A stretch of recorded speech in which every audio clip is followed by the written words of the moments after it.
Hello students, कैसे हैं सभी। आई होप बढ़िया होंगे।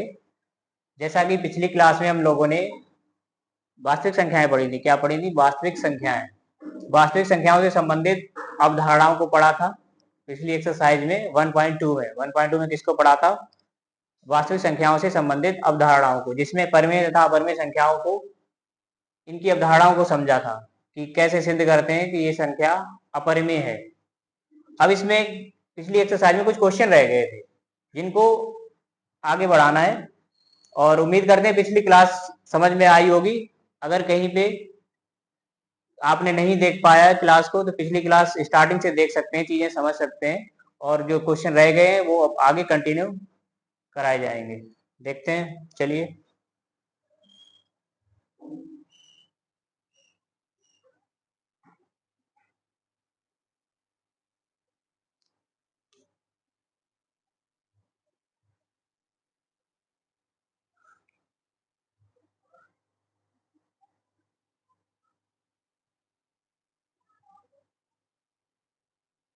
एक्सरसाइज 1.2। एक्सरसाइज 1.2।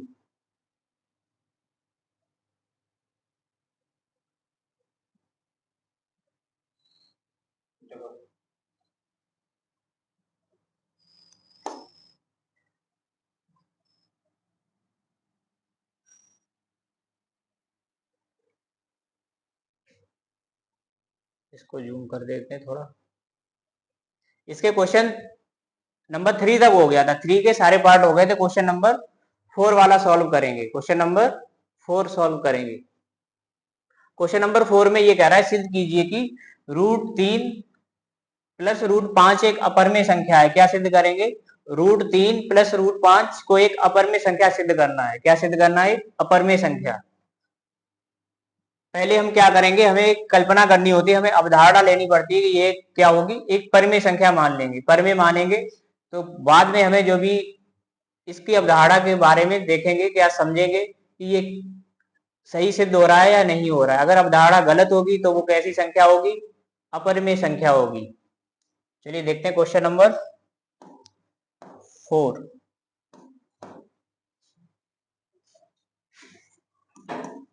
क्वेश्चन नंबर 4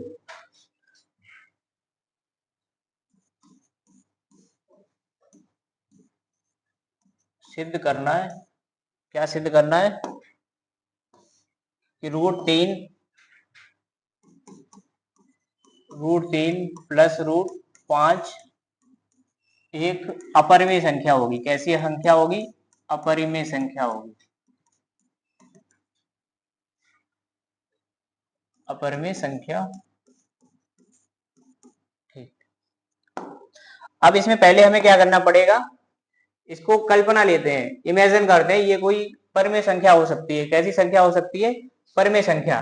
तो इसमें हम क्या करेंगे, पहले इसको परिमेय संख्या ले लेंगे। माना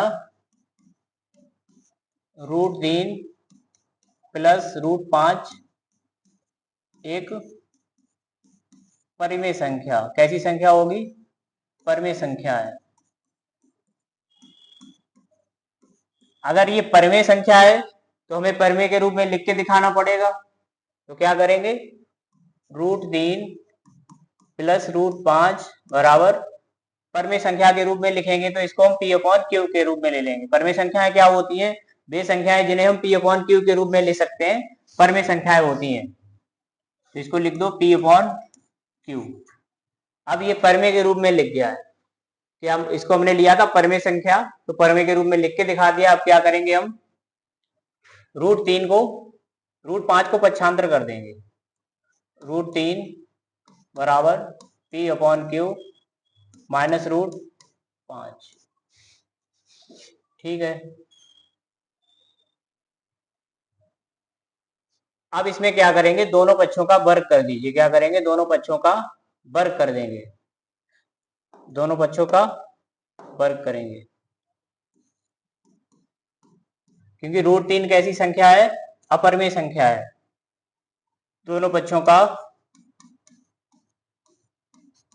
वर्ग करने पर, अगर हम वर्ग करेंगे तो क्या बनेगा, ये √3 का वर्ग बनेगा बराबर P/Q क्यू का वर्ग कर दीजिए।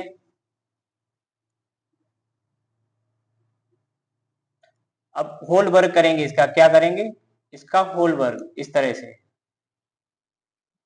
P अपॉन क्यू माइनस √5, जैसे a माइनस बी का होल स्क्वायर करते हैं उस तरह से लगा दीजिए इसको। √3 का वर्ग क्या होगा, 3 हो जाएगा, और P अपॉन क्यू का वर्ग p² अपॉन क्यू स्क्वायर बनेगा, माइनस √5 का वर्ग क्या बनेगा, 5 बन जाएगा। कितना बनेगा, किसी करड़ी का जब वर्ग होता है तो केवल संख्या बचती है, जो पूर्णांक होता है वही बचता है, करड़ी हट जाती है, और ऋणात्मक संख्याओं का वर्ग करने पर क्या होता है, हमें धनात्मक संख्या प्राप्त होती है।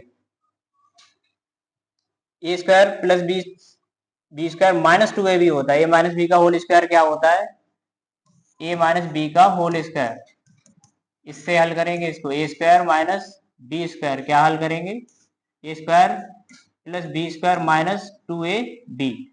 इसमें माइनस जो है 2ab रहेगा, और प्लस वाले में सारे पद कैसे होते हैं, धनात्मक होते हैं। अब ये हो जाएगा माइनस 2ab, कितना हो जाएगा, a की जगह कितना आया है, P अपॉन क्यू इंटू √5, ठीक है, इतना हो जाएगा ये। अब इसको आगे हल करते हैं, 3p² बटे q², अब ये कितना बनेगा, प्लस 5, इसको लिख देंगे हम, क्या लिखेंगे, 2√5p अपॉन क्यू, क्या लिखेंगे, 2√5p अपॉन क्यू, क्योंकि इन सभी का क्या हो रहा है, गुणा हो रहा है, इन सभी का गुणा करके लिख देंगे, ठीक है। अब इसमें हमें जो ये संख्याएं जो है इधर, इनको हम क्या करेंगे, आगे सरल करेंगे, जो ये समीकरण बन रहा है इसको हल करेंगे।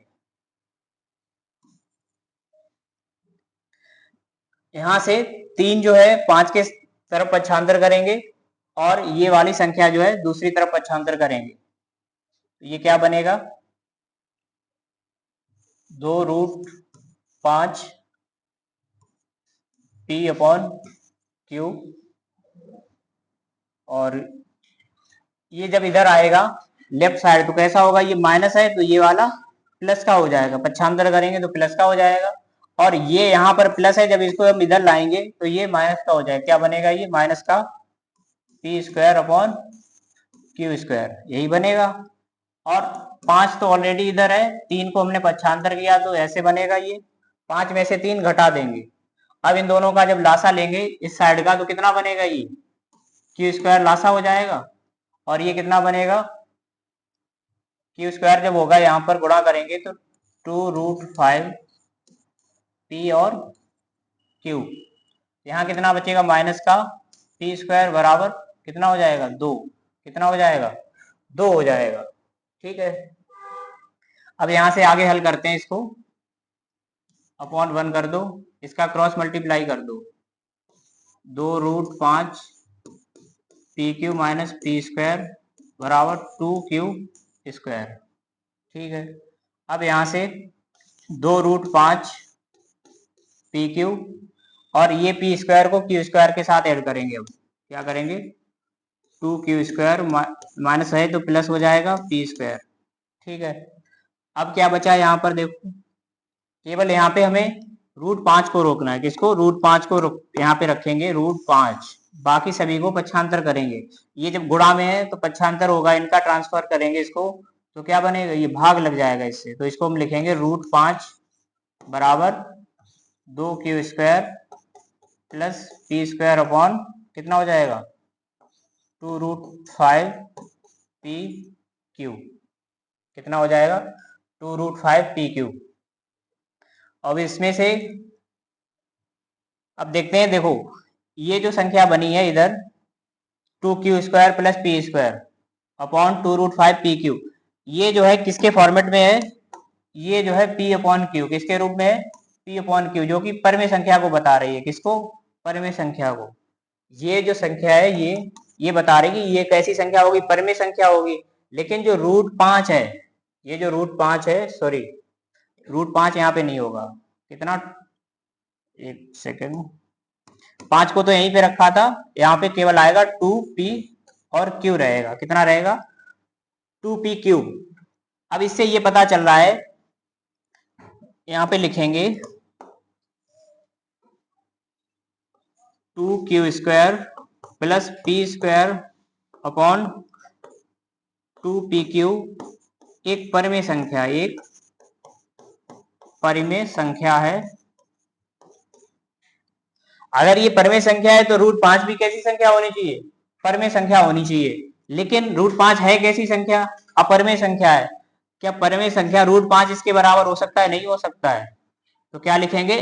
ये तो एक परिमेय संख्या बन जाएगी, लेकिन √5 भी परिमेय होना चाहिए था, लेकिन ऐसा नहीं है। क्यों नहीं है? हमारी गलत अवधारणा के कारण ये असत्य है। ये क्या नहीं बनेगी? ये परिमेय संख्या नहीं बनेगी। परंतु √5 है, क्या है? एक अपरिमेय संख्या है। कैसी संख्या है? अपरिमेय संख्या है। अतः जो भी संख्या ली है हमने, कौन सी? √3 प्लस √5 भी एक क्या होगी? एक अपरिमेय संख्या होगी। कैसी संख्या होगी? अपरिमेय। यहां पे लिख देंगे अपरिमेय संख्या होगी। ठीक है, इस प्रकार इसको हल करेंगे। ठीक है, पहले क्या करेंगे? किसी एक संख्या को आप यहाँ पे √5 को भी रख सकते हैं, 3 को पक्षांतर कर सकते हैं, लेकिन हमने क्या किया? √3 को एक तरफ रखा है, √5 को पक्षांतर कर दिया है। ठीक है, तो √3 बराबर क्या बनेगा? p/q minus √5। अब दोनों पक्षों का जब वर्ग करेंगे, √3 का वर्ग और ये बना है a माइनस बी का होल स्क्वायर बनेगा। अगर वर्ग करेंगे तो क्या बनेगा? a माइनस बी का होल स्क्वायर। क्या बनेगा? a माइनस बी का होल स्क्वायर बन जाएगा। तो a माइनस बी का होल स्क्वायर आपको पता होगा क्या होता है? a माइनस बी का होल स्क्वायर क्या होता है? ये जो लिखा हुआ है ये क्या होता है? a² plus b² minus 2ab। उसी के आधार पर हम इसको हल करेंगे। ये दोनों पद कैसे? प्लस के रहेंगे, वर्ग हो जाएगा p² अपॉन q²। √5 का वर्ग करेंगे तो करड़ी हटेगा और ये माइनस है तो प्लस हो जाएगा। और ये माइनस का 2ab, 2 इन तीनों a और b और इसका जो घात होता है इनका गुणा कर दिया जाता है, तब ये वाला पद निकल के आता है। ठीक है, अब क्या करेंगे हम? जो हमारे पास पूर्णांक है, पूर्णांक 3 और 5 है, इनको एक तरफ करेंगे और जो परिमेय संख्या के रूप में लिखी हुई है, जैसे ये वाली संख्या और ये संख्या परिमेय संख्या को बता रही है कि ये परिमेय के रूप में p/q के फॉर्मेट में लिखी हुई है, तो इनको हम क्या करेंगे? एक तरफ कर लेंगे, पक्षांतर कर लेंगे, परिमेय को एक तरफ। ठीक है, और जो हमारे पूर्णांक हैं उनको एक तरफ कर लेंगे, जैसा कि हमने यहाँ पर हल किया है। ठीक है, इस प्रकार हल करेंगे। ये माइनस का था, ये राइट साइड था, तो लेफ्ट साइड लाएंगे तो कैसा हो जाएगा? ये प्लस का हो जाएगा। और ये जो है कैसा रहेगा? ये प्लस का था राइट, और तो इसको हम क्या रखेंगे? माइनस का बना देंगे। ठीक है, ये कैसा हो जाएगा? माइनस का।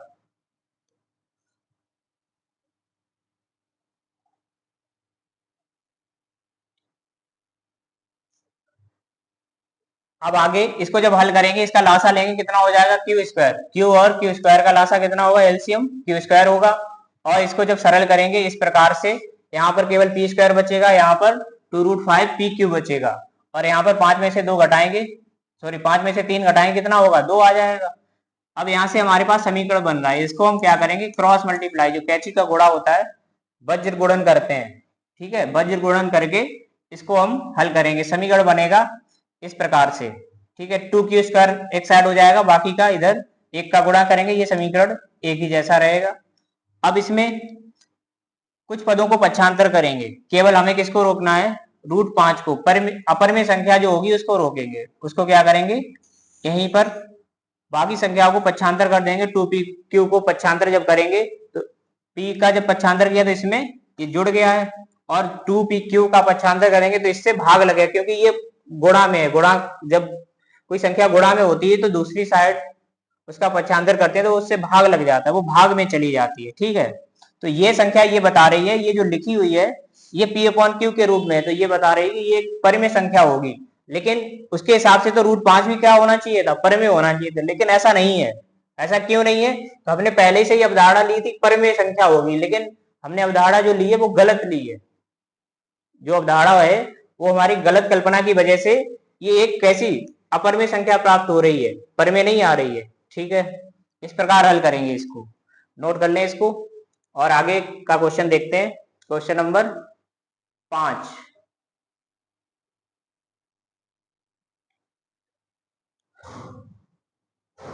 क्वेश्चन नंबर 5, क्वेश्चन नंबर 5 देखो, क्वेश्चन नंबर 5 क्या कह रहा है।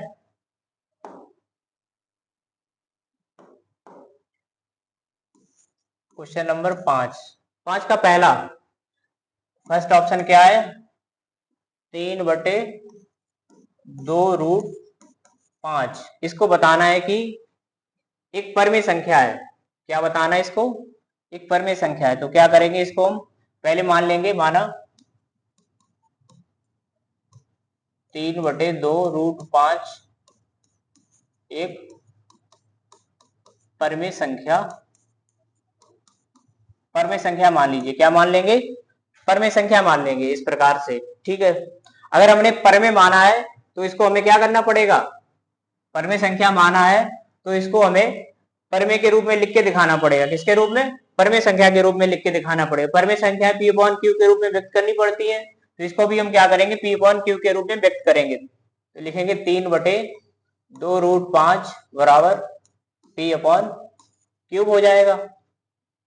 अब ये P अपॉन क्यूब होगा तो क्या करेंगे, ये P अपॉन क्यूब क्या है, ये पूर्णांक है। P और Q क्या है, पूर्णांक है।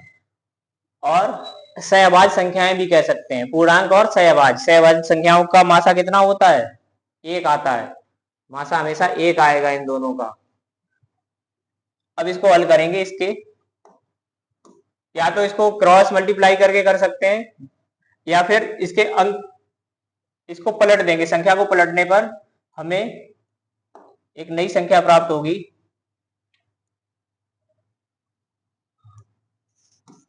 यहां पे लिख देंगे संख्या को,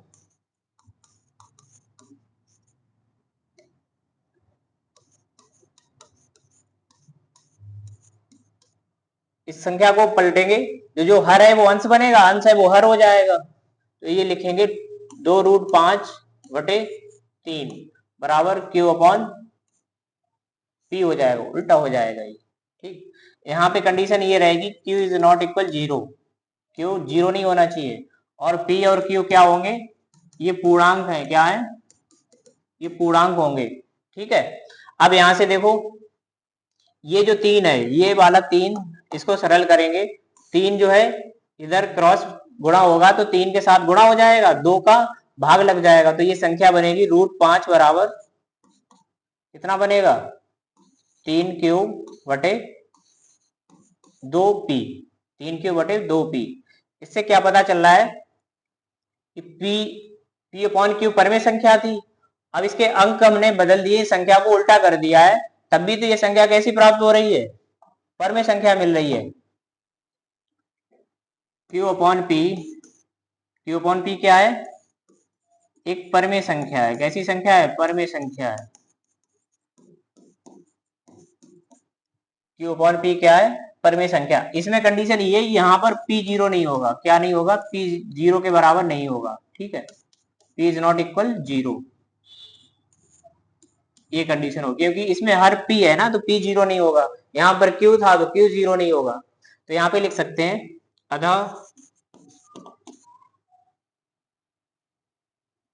Q अपॉन P, ये तो पहले से लिखा हुआ है, यहीं पे लिख दीजिए। अतः P अपॉन Q परमेय संख्या थी पहले से, इसके संख्या को पलट दिया, इसके अंकों को पलट दिया है, तो ये क्या बन गई है, फिर भी परमेय संख्या प्राप्त हुई। लेकिन परमेय संख्या एक तरफ परमेय है, दूसरी तरफ अपरमेय संख्या है। अतः √5 क्या होगी, √5 एक अपरिमेय संख्या है। यहां से देखने पता चल रहा है कि √5 कैसी संख्या है, अपरिमेय संख्या है, अपरिमेय संख्या है। क्यों, क्यों अपरिमेय संख्या है, क्योंकि हमने जो अवधारणा ली थी, क्या अवधारणा ली थी कि 3/2√5 कैसी संख्या होगी, परमेय संख्या होगी, ठीक है। अपरिमेय संख्या है क्योंकि हमारी अवधारणा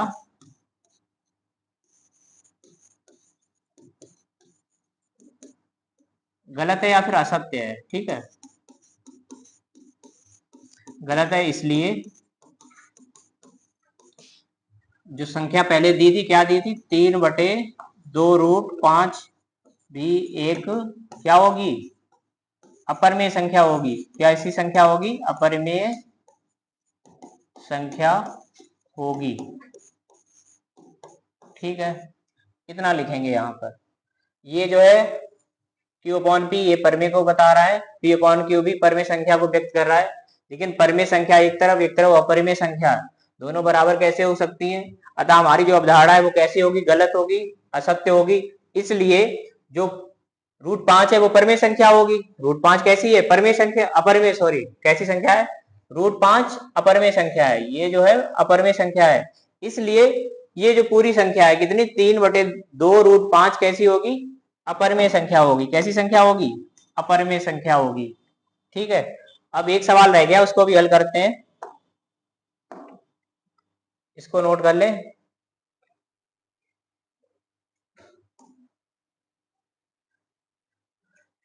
अगला क्वेश्चन है क्वेश्चन नंबर 5 का सेकंड पार्ट। क्वेश्चन नंबर 5 का सेकंड पार्ट क्या है, सिद्ध कीजिए 3 - √5। क्या सिद्ध करना है, सिद्ध कीजिए 3 - √5 एक अपरिमेय, ये सिद्ध करना है। कैसे सिद्ध करेंगे, अगर हम अपरिमेय संख्या सिद्ध करना है तो पहले हमें क्या करना पड़ेगा, एक कल्पना करनी पड़ेगी, इमेजिन करना पड़ेगा, अवधारणा लेनी पड़ेगी कि ये कैसी संख्या होगी, ये एक परिमेय संख्या होगी। माना जो संख्या दी है उसको हम परिमेय से तुलना करेंगे, -3 - √5 एक कैसी संख्या होगी, परिमेय संख्या होगी, एक परिमेय संख्या है, ठीक। अगर परिमेय संख्या है तो परिमेय के रूप में लिख के दिखा दीजिए इसको, 3 - √5 बराबर P/Q कर दो, ठीक है। जब हमने कल्पना क्या करी है, क्या इमेजिन किया है कि 3 - √5 एक परिमेय संख्या है। अगर परिमेय संख्या माना है तो हमें परिमेय के रूप में लिख के दिखाना पड़ेगा। अब क्या करेंगे, हमारे पास जो संख्या है, जो परिमेय संख्या के रूप में लिखा है, उसको हम एक तरफ रखेंगे। तो यहाँ पर तो -5 है, इसको हम पक्षांतर करके प्लस का बनाएंगे, तो ये बनेगा 3। जो परिमेय संख्या 3 क्या है, केवल 3 को अगर देखा जाए तो ये परिमेय संख्या बन रही है इस प्रकार से। तो परिमेय संख्या को हम परिमेय के साथ योग कर देंगे, योग या फिर इसका जो घटाना है जो भी है, ठीक है। तो ये बन जाएगा कितना, 3 - P/Q को पक्षांतर करेंगे इस प्रकार से, P/Q बराबर क्या बनेगा, √5। ये जो √5 माइनस का है ये पक्षांतर करेंगे, जब इधर आएगा ये तो प्लस का हो जाएगा, ठीक है। अब क्या करेंगे, इसका लासा ले लो, लासा लेके भी हल कर सकते हैं, यहाँ से डायरेक्ट भी कर सकते हैं तुलना करके। ये कितना बन जाएगा, 3Q - P/Q बराबर √5। कितना बनेगा, √5 बन जाएगा ये, ठीक है। और यहाँ पे लिख देंगे Q ≠ 0, PQ ये पूर्णांक और सहभाज्य संख्याएं दोनों लिख सकते हैं, ठीक है। तो इनका HCF कितना आएगा, 1 आएगा हमेशा। अब यहाँ पे देखो, इसको जब हल किया है तो ये संख्या ये बता रही है, ये P/Q के रूप में लिखी हुई है। कैसे लिखी हुई है ये, P/Q किसके रूप में है, P/Q ये वाली। तो लेकिन ये तो ये बता रही है कि ये परिमेय संख्या है। क्या बता रही है, ये परिमेय संख्या है। कैसी, परिमेय संख्या है। तो यहाँ पे लिखेंगे 3, इसको हटा दीजिए, 3Q - P/Q एक परिमेय संख्या है। कैसी है, एक परिमेय संख्या है। कैसी संख्या है, परिमेय संख्या है। तो अगर ये परिमेय संख्या है तो हमने जो अवधारणा ली है तो उसके हिसाब से √5 भी क्या होना चाहिए था, एक परिमेय संख्या होना चाहिए था। लेकिन ऐसा नहीं मिल रहा है ना, ये तो हमें अपरिमेय संख्या मिल रही है। कैसी संख्या मिल रही है, अपरिमेय संख्या मिल रही है। इसलिए जो अवधारणा ली है हमने वो कैसी है, गलत है। वो कैसी है, काल्पनिक है, गलत है। उसको हम गलत अवधारणा की वजह से ये संख्या कैसी बनेगी, एक अपर में संख्या बनेगी, पर में नहीं आएगी। तो यहाँ पे लिखेंगे अतः √5 एक अपरिमेय संख्या है। कैसी संख्या है, अपरिमेय संख्या।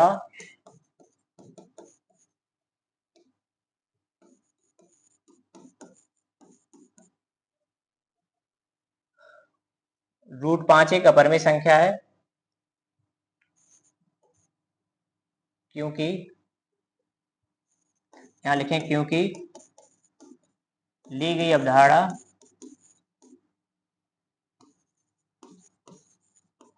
अवधारणा कैसी है, गलत है, इसलिए क्या होगा, पूरी संख्या जो दी गई थी पहले से कितनी, 3 - √5, कितना दिया गया था, 3 - √5, ये पूरी संख्या, ये कैसी होगी, अपरिमेय संख्या होगी। 3 - √5 भी एक अपरिमेय